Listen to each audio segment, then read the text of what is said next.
कल्याण के लिए जो प्रश्न किया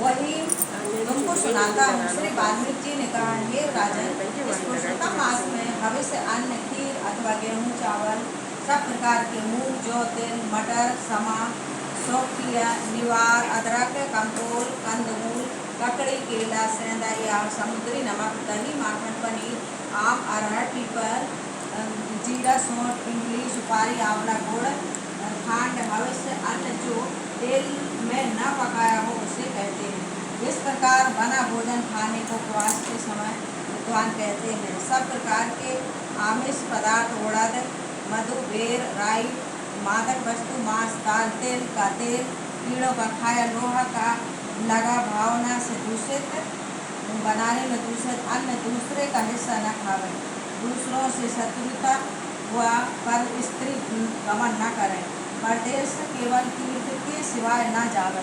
मतलब कहीं अगर तुम जो व्रत नियम पालन कर रहे हैं तो इसके घर के अलावा कहीं मत जाओ। हाँ, टूट जाता है व्रत। देवता, वेद, ब्राह्मण, गुरु, गौ, व्रत, स्त्री, राजा तथा बड़ों की पुरुषोत्तम मास में बुराई न करें। प्राणायाम में चूर्ण, फलों में जम्भीरी, धान में मसूर तथा बासी अन्न आमिष है। बकरी, गौ, भैंस को छोड़कर अन्य दूध ब्राह्मण द्वारा बेचे, तेल, घी आदि रस पदार्थ, मिट्टी से पैदा हुआ नमक, तांबे के बर्तन में रखा दूध, दही, घी, चमड़े के पात्र का जल, अपने ही लिए बनाए अन्न को पंडित लोग आमिष कहते हैं। दूषित होता है ना। पुरुषोत्तम व्रती ब्रह्मचर्य का पालन कर धरती पर सोवे, पत्तल में भोजन करें, सायंकाल में भोजन करें। रजस्वला स्त्री स्मेच आदि पतित लोग संस्कारिणी से वार्तालाप न करें। जो जिसका टाइम हो वो स्त्री, और जो दूर से नहीं हो लड़ने झगड़ने वाली ज़्यादा मतलब ऐसे वो स्त्रियों से बात मत करें। हाँ,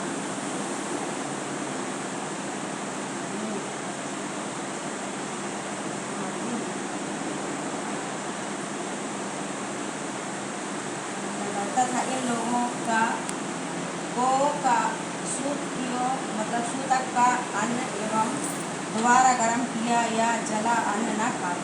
प्याज, लहसुन, मुस्ता, होना, गाजर, मूली, हदुआ भी व्रती न खाए। इस व्रत तथा अन्य व्रतों में भी इन वस्तुओं को त्याग दें।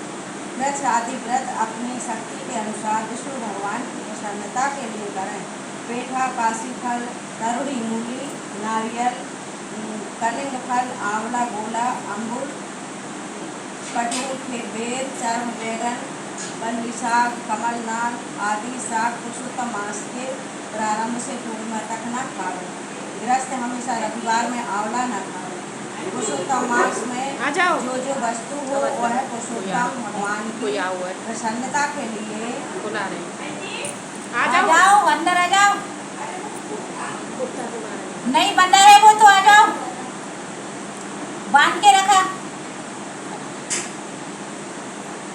पुरुषोत्तम भगवान की प्रसन्नता के लिए ब्राह्मण को दान करके खाना प्रारंभ करें।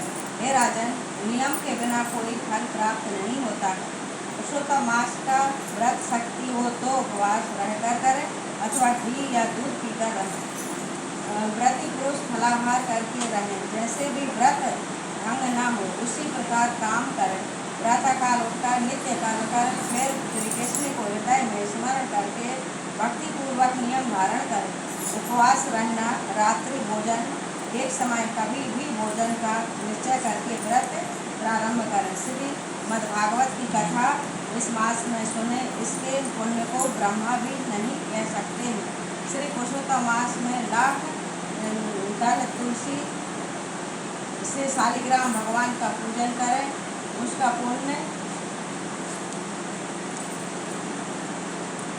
है। कहे हुए नियमानुसार व्रत करने वाले पुरुष को देखकर यमदूत इस प्रकार भागते हैं जिस प्रकार सिंह को देख हाथी भागते हैं। इस मास का व्रत है हे राजन, सैकड़ों यज्ञों से श्रेष्ठ है। पृथ्वी में जितने तीर्थ क्षेत्र हैं वह देवताओं सहित प्रति मनुष्य के शरीर में निवास करते हैं। खोटे स्वप्न, दरिद्रता, काया, मन, वाणी के खोटे कर्म पुरुषोत्तम व्रति के नष्ट हो जाते हैं। हरि भक्ति जब निश्चल होकर पुरुषोत्तम की सेवा में होते हैं, तब इंद्रादि देवता पुरुषोत्तम मास की प्रसन्नता के लिए उनकी रक्षा करते हैं। पुरुषोत्तम व्रति जहाँ भी रहते हैं, वहाँ भूत प्रेत पिशाच उनके सामने नहीं रहते। बोलिए वृंदावन बिहारी लाल की जय।